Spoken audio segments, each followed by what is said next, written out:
In January of 2009, a research team from Open Minds paid a visit to photographer Arturo Robles Hill at his home in Mexico City, Mexico.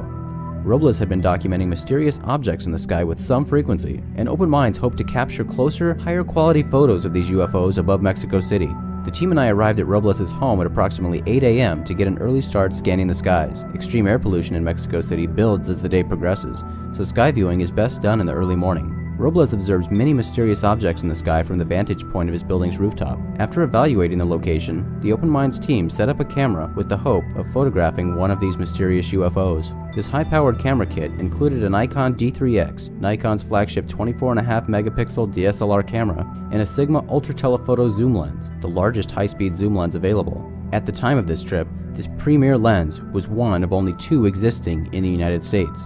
For hours, commercial airline traffic was all I saw in the sky. Just as I was about to give in to my waning interest, I was jolted with adrenaline when I heard Robles shout, "I see something!" I followed the direction of his pointed finger, but could see nothing with my naked eyes. The object was barely visible with the assistance of binoculars, but it gave us a general direction in which to point our powerful camera lens. Weighing more than 34 pounds and having a length of more than 28 inches, this massive setup is best operated by 2 people. One to control and aim the monstrous lens on the tripod, and one to control the shutter on the camera. I jumped behind the camera, and with the assistance of our team leader, I began searching for the elusive object in the sky. Once I had successfully spotted the sky object in the camera, I focused the lens and began snapping photos. I had trouble remaining focused on the task of capturing as many images as possible because I was so amazed at what I was observing on the camera's 3-inch super density LCD monitor. My initial thought was, this might be a weather balloon, but after only a couple seconds, I was convinced otherwise. Even though the object was nearly 20,000 feet away, I could clearly see it on the screen, and the object reminded me of a creature I had seen many times before, not in the sky, but in the sea. I can best describe the characteristics and movements of the object as jellyfish-like.